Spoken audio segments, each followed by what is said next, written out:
Bonsoir, nous sommes le mardi 16 février, bienvenue dans le journal de la rédaction de TV78. Voici les titres de cette édition. 3 jours après l'attaque des policiers, ce conseil local de sécurité ce matin en mairie de Poissy, la municipalité réunissait les acteurs de terrain pour échanger sur les incidents. Et hier, le ministre de l'Intérieur, Gérald Darmanin, est venu au commissariat de la ville en soutien aux forces de l'ordre. La détresse des locataires face à l'insalubrité de leurs logements et bâtiments, plusieurs exemples dans les Yvelines, dont celui de la résidence de Livray à Montigny-le-Bretonneux. Les habitants dénoncent le manque d'entretien des parties communes. Face à cette problématique aussi, quels sont les pouvoirs des élus face aux bailleurs? Nous poserons la question à notre invité, Laurent Merker, maire de Montigny-le-Bretonneux. Et puis rencontre avec Brahim Bourkia, ce gérant de fast-food offre des repas gratuits aux étudiants et personnes dans le besoin à Mantes-la-Jolie. La semaine dernière, en pleine période de grand froid, son action a permis la distribution de 180 burgers. Focus également tout à l'heure dans cette édition sur l'association Forest Cleaning qui est à l'initiative de jeunes Yvelinois. Elle organisait une opération de ramassage de déchets. C'était dimanche en forêt à la Selle Saint-Cloud.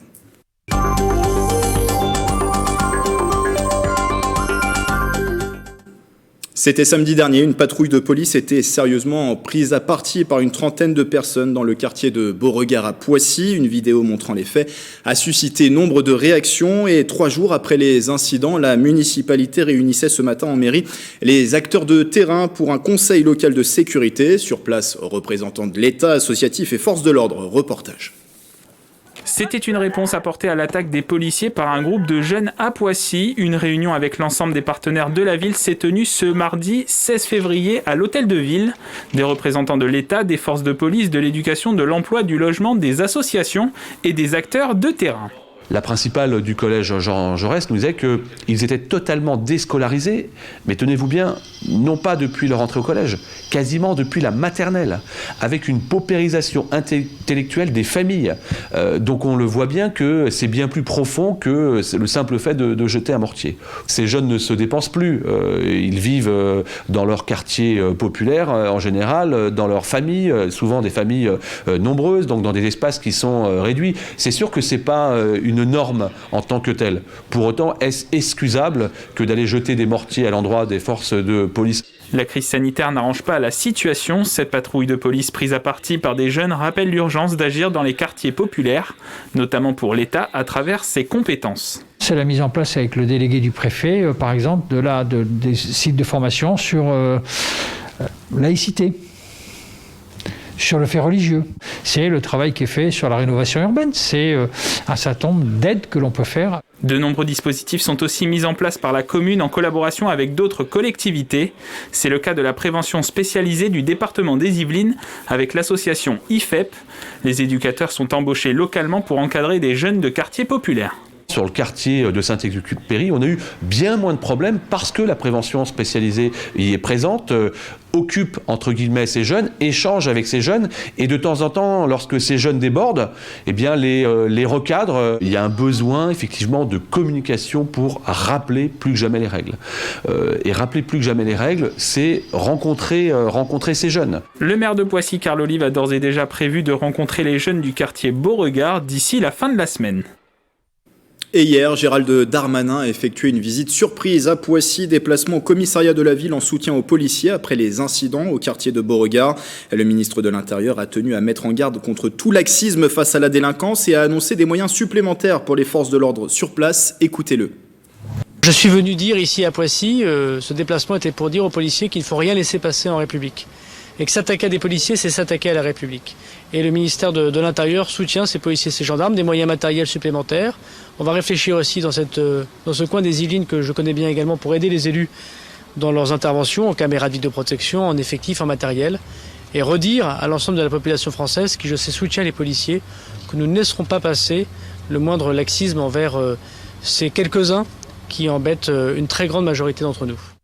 Ce mardi soir, aucune interpellation n'a encore eu lieu, mais une enquête a été ouverte pour outrage et violence sur personne dépositaire de l'autorité publique, a-t-on appris du parquet de Versailles.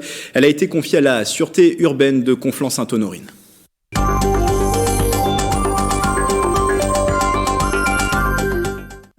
C'est un sujet qui revient constamment dans la presse locale, l'insalubrité des logements sociaux. À Plaisir et Montigny-le-Bretonneux, des résidents ont choisi de se mobiliser. Une décision judiciaire vient d'être rendue dans le premier cas et dans l'autre, des échanges ont lieu entre habitants et bailleurs. Le reportage de Mélanie Poquet et d'Astrid Bergère. Des détritus, des halls abîmés, cette situation a poussé Marie-Christine Motaz à s'engager avec d'autres locataires de livret à Montigny-le-Bretonneux. Par rapport aux charges qu'on nous demande et par rapport à l'entretien de nos bâtiments, par rapport aux services qu'un bailleur nous doit, parce qu'on a des devoirs, c'est de payer notre loyer, mais on a aussi des droits, c'est de vivre dans un lieu propre et de se sentir respecté. J'ai pu constater une amélioration, mais on voit bien que l'entretien courant n'est pas fait. Et ça, c'est quand même une obligation des bailleurs. La résidence est gérée par le bailleur CDC Habitat. Une réunion s'est tenue lundi 15 février. La société de nettoyage est régulièrement mise en demeure. Ces derniers mois, nous avons remarqué une multiplication des actes d'incivilité qui ont participé à l'insatisfaction de nos locataires. À ce titre, en fait, nous avons envoyé des courriers d'avertissement aux locataires identifiés. Et nous sommes rapprochés des services de la ville et de la police pour obtenir une patrouille plus régulière. Depuis le 4 février, CDC met en place des vacations d'agents de médiation. 11 caméras devraient être installées à partir de mars 2021, livrées et réhabilitées depuis 2 ans. À Plaisir, une habitante du Valibou connaît des conditions difficiles. Le 11 janvier dernier, le tribunal de Versailles reconnaît la faute du bailleur, les résidences Yvelines et Essonnes. Quoi qu'elle fasse en termes de ménage, jamais elle ne parviendra à enlever cette odeur de moisi parce que l'isolation des fenêtres laisse à désirer, parce qu'elle évacue les eaux usées de son lave-linge dans son évier. J'espère sincèrement que effectivement cette petite décision qui est toute petite pierre à l'édifice pour la lutte contre les appartements insalubres permettront aux gens de se dire que les bailleurs sont pas forcément intouchables. Le bailleur prend acte de cette décision de justice et ne souhaite pas la commenter. Une demande de relogement de la résidente a été déposée. Selon la Fondation Abbé Pierre, la France compterait entre 450 000 et 600 000 logements indignes. Toujours dans cette thématique, Laurent Merker est avec nous par visioconférence. Bonsoir. Bonsoir. Vous êtes le maire de Montigny-le-Bretonneux, également premier vice-président de l'agglomération de Saint-Quentin-en-Yvelines en charge de l'urbanisme et l'aménagement du territoire. Déjà sur cette situation dont on vient de parler à Montigny-le-Bretonneux, est-ce que c'est un dossier que vous suivez de près, celui de cette résidence de livret ? Alors oui, c'est un dossier que nous suivons et que nous suivions depuis très longtemps puisque nous avons beaucoup travaillé avec cette amicale de locataires et avec la présidente Madame Motaz entre autres sur la réhabilitation de la résidence et ce travail qui a permis d'amener en 2018 au lancement des travaux pour 6 millions d'euros sur la résidence de livret. Et du coup, sur ce dossier justement de l'insalubrité qui est dénoncé dans les parties communes par les habitants, est-ce que la mairie a pu intervenir ? Est-ce qu'elle est intervenue et de quelle manière surtout ? Alors nous travaillons, comme je le disais, avec l'amicale depuis de nombreuses années et nous intervenons en tant que un tiers bienveillant entre l'amicale des locataires et le bailleur pour essayer de trouver des solutions parce qu'effectivement, il y a de la part du bailleur sans doute un manque de réactivité au long cours sur le travail d'entretien qui est à mener dans cette résidence. Et puis, comme l'indiquait la personne qui est responsable chez ce bailleur social, nous avons aussi depuis un certain nombre d'années à gérer des problèmes d'incivilité qui génèrent des dégradations. Et ces dégradations, effectivement, sont très très pénalisantes pour les habitants, évidemment, et rendent le travail aussi des services d'entretien de la société assez compliqué. Est-ce que c'est la seule situation du genre aujourd'hui à Montigny-le-Bretonneux ou est-ce qu'il y a d'autres points de vigilance actuellement également ? Sur des problèmes d'entretien de ce type, il y a peut-être 2 ou 3 autres immeubles, bâtiments sociaux sur la ville où on peut rencontrer quelques soucis, mais c'est vrai que le plus fort, le plus flagrant, c'est sur Livret. Justement, face à de telles situations, vous parliez tout à l'heure d'un rôle de tiers finalement dans ce conflit. Quels sont les moyens d'action du maire ? On sait que les élus peuvent avoir des pouvoirs de police spéciale en matière d'habitat. Est-ce qu'il y a des moyens d'action concrets dans ce genre de situation ? Oui, bien sûr, il y a des moyens. On peut mettre en demeure le bailleur social d'effectuer les travaux nécessaires. Dans le cas de cette résidence, encore une fois, là je l'indiquais, il y a 6 millions d'euros de travaux qui ont été engagés et il y avait derrière ces travaux de réhabilitation thermique de ces bâtiments l'engagement du bailleur, à partir du moment où les bâtiments seraient rénovés, d'être sur un suivi beaucoup plus important qu'il n'était auparavant sur cette résidence. Donc c'est tout le travail que nous allons mener avec l'amicale et avec le bailleur, c'est justement que le bailleur tienne ses engagements et que dans les prochains mois, puisque les travaux de réhabilitation arrivent bientôt à leur terme, nous puissions avoir ce suivi beaucoup plus sérieux, beaucoup plus intensif au niveau de l'entretien des parties communes. Justement, sur ce genre de questions, les compétences sont souvent, alors en ce qui concerne l'habitat, transférées aussi aux intercommunalités. Comment c'est justement organisé avec Saint-Quentin-en-Yvelines finalement? Qu'est-ce qui est du ressort de la commune et qu'est-ce qui est du ressort de l'agglomération sur cette thématique de l'habitat? L'agglomération est davantage dans un rôle transversal avec les différents bailleurs pour peser auprès d'eux et leur demander les interventions nécessaires. Ensuite, c'est vraiment le travail du maire et de son équipe d'être aux côtés de ses habitants et d'être en lien avec les bailleurs pour que les choses puissent s'arranger. Et c'est ce que nous faisons donc sur cette résidence, entre autres. Et un travail aussi avec les services de l'État, on l'imagine, notamment sur la question de l'insalubrité. Il peut y avoir un travail commun avec les services de l'État, avec le préfet des Yvelines? Alors, nous n'avons pas été jusque-là, jusqu'à présent, puisqu'encore une fois, nous sommes sur des problématiques liées aux parties communes des logements et, comme vous avez pu le voir dans le reportage, on est beaucoup sur des problèmes de dégradation. Donc, en revanche, au niveau des logements, nous avons assez peu de problèmes d'insalubrité. Il y avait des problèmes auparavant dans les logements liés au vieillissement du bâtiment, mais qui ont été repris dans le cadre des travaux. Là, aujourd'hui, nous sommes davantage sur les parties communes, les escaliers, les ascenseurs, les halls, qui sont extrêmement dégradés, effectivement, et pour lesquels il y a vraiment besoin de faire beaucoup plus attention et de faire des passages beaucoup plus réguliers. On a d'ailleurs eu encore une réunion tout récemment avec le bailleur et avec l'amicale ces derniers jours, et le bailleur s'est engagé à nouveau à faire passer la société de nettoyage à un rythme beaucoup plus important. Une dernière chose, on revient au rôle des maires, rôle de l'agglomération en l'occurrence. Une motion avait été adoptée en juin dernier par l'agglomération de Saint-Quentin-en-Yvelines, suspendant à l'époque les garanties d'emprunt au bailleur social Valoffice pour manquement à ses obligations. Là, on était sur la commune de Trappes pour cette situation. Est-ce que c'est un moyen de pression efficace, justement, le fait de pouvoir suspendre ces garanties d'emprunt également auprès des bailleurs? Oui, bien sûr. Si jamais nous avons affaire à un bailleur qui fait la sourde oreille et qui refuse de répondre aux sollicitations des habitants, des locataires, dans ces cas-là, la collectivité, que ce soit la ville ou l'agglomération avec cet outil, doit peser évidemment pour mettre un maximum de pression sur le bailleur. Et dans ces cas-là, ce type de suspension de garantie est un excellent outil, bien sûr. Merci Laurent Mercure d'avoir été avec nous. Je vous en prie. Le maire de Montigny-le-Bretonneux, également premier vice-président de l'agglomération de Saint-Quentin-en-Yvelines en charge de l'urbanisme et de l'aménagement du territoire.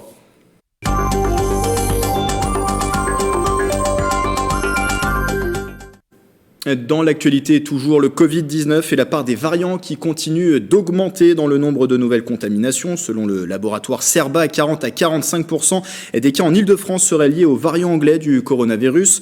Résultat des criblages effectués par la structure dans les 2 dernières semaines. Les autres variants sont en hausse également. Ceux brésiliens et sud-africains représentent 4% des criblages réalisés contre 2,5% la semaine dernière. Paradoxalement, les chiffres du Covid-19 dans les Yvelines sont en recul sur une semaine si l'on s'en réfère à ces derniers chiffres. Nette diminution du taux d'incidence, c'est-à-dire du nombre de nouvelles contaminations pour 100 000 habitants. Baisse également du nombre d'hospitalisations et du nombre de réanimations. 611 patients étaient encore à l'hôpital hier lundi. Seul indicateur en légère hausse, le taux d'occupation des lits de réanimation au niveau francilien. Et depuis le début de la crise sanitaire, 1303 personnes sont décédées du Covid-19 dans les hôpitaux yvelinois. Pas que des choses négatives, bien heureusement, la crise sanitaire voit également l'émergence de solidarité, d'initiatives solidaires, notamment celle de Brahim Bourkia, restaurateur installé à Mantes-la-Jolie. Et depuis plusieurs semaines, il offre des repas aux personnes dans le besoin, à destination des étudiants, mais pas uniquement. Cet acte de solidarité a largement été salué sur les réseaux sociaux et dans sa commune. Astrid Bergère pour le rencontrer. Brahim Bourkia est le gérant d'un fast-food à Mantes-la-Jolie. À l'Étoile de Fès, depuis son ouverture il y a 4 ans, le maître mot est la solidarité. Récemment, face à la détresse des étudiants, le restaurateur a décidé d'agir davantage. C'est à nous d'être solidaires entre nous, de se serrer les coudes. Et comme j'ai dit, les étudiants, c'est le futur de la France. Ils n'ont même pas à se poser la question qu'est-ce qu'ils doivent manger. Toi, tu te dis dans ta tête, tu as envie de devenir avocat, mais l'État, il te demande d'aller faire la queue pendant 1 heure dans le froid pour avoir des pâtes et du beurre. C'est juste inconcevable, en fait. Pour obtenir un repas, rien de plus simple, il suffit juste de venir et d'indiquer que l'on souhaite manger. La personne dans le besoin pourra donc choisir entre un tacos, une viande ou un menu cheeseburger. On vient, on dit je suis étudiant, je veux manger, on lui donne à manger, on ne lui pose pas plus de questions que ça. On ne va pas leur monter de demander un dossier pour un prêt bancaire. S'ils viennent, ils récupèrent à manger, ils repartent avec le sourire. S'ils veulent venir 2 fois par jour ou 1 fois par jour pendant, je sais pas, jusqu'à ce que leur situation s'arrange en fait. Il n'y a pas de problème, nous on est là pour ça. Chez Brahim Bourkia, cette générosité était déjà présente. Il a mis en place dans son restaurant le principe des cheeseburgers suspendus. Vous prenez un menu, vous payez un cheese ou 2 ou autant que vous voulez en plus. Nous on les note dans un carnet. Et une fois qu'on arrive à 30, 50 cheese, on appelle l'association avant qu'ils fassent une maraude, ils nous préviennent la veille. Et on les prépare tout simplement, on les emballe, on les met dans des sacs à chaud et ils vont les distribuer sur Paris. La semaine dernière, avec le grand froid, le restaurateur a permis de distribuer 180 cheeseburgers à Paris. D'un point de vue religieux, culturel et grâce à son éducation, cette solidarité lui semble naturelle. On a grandi dans un quartier défavorisé. Quand on sortait à l'école, en sortie scolaire, quand on était petit, tu avais un sandwich à la catalane, ton pote il en avait pas, tu étais obligé de partager avec lui. Tu avais un paquet de chips, il en avait pas, tu lui donnes. C'est comme ça, toi, quand tu n'avais pas aussi, il y avait des autres qui te donnaient. On a grandi dans cette ambiance-là. Son action était largement saluée sur les réseaux sociaux, mais aussi par les clients réguliers. Je pense que c'est une bonne initiative et on en a besoin en les temps qui courent. Et ça fait du bien aussi de voir que ça existe dans nos quartiers, dans nos villes, et que ce soit des étudiants ou des personnes en difficulté, on en a besoin et ça fait du bien. Aujourd'hui, Brahim Bourkia espère que d'autres restaurateurs prendront le relais de son initiative partout en France. Autre initiative, cette fois-ci pour sauvegarder la nature à l'appel de l'association Forest Cleaning. Une centaine de personnes s'est rassemblée dimanche, c'était à la Selle Saint-Cloud. Et l'objectif, libérer la forêt de ses différents déchets. Les températures n'ont pas refroidi les participants. Mélanie Poquet est la voix d'Astrid Bergère. Après, qu'est-ce qui se passe? Ils vont où les papiers? Ils vont dans la mare et les oiseaux, ils les mangent. Alban et sa maman ont déjà bien rempli leur sac poubelle. La mission du jour, nettoyer autour de l'étang de Beauregard. Des bénévoles sont venus ramasser déchets en tout genre à la Selle Saint-Cloud ce dimanche après-midi. D'abord, ça nous fait sortir, ça fait voir un petit peu la végétation, la nature, et puis profiter d'une activité toutes les deux ensemble.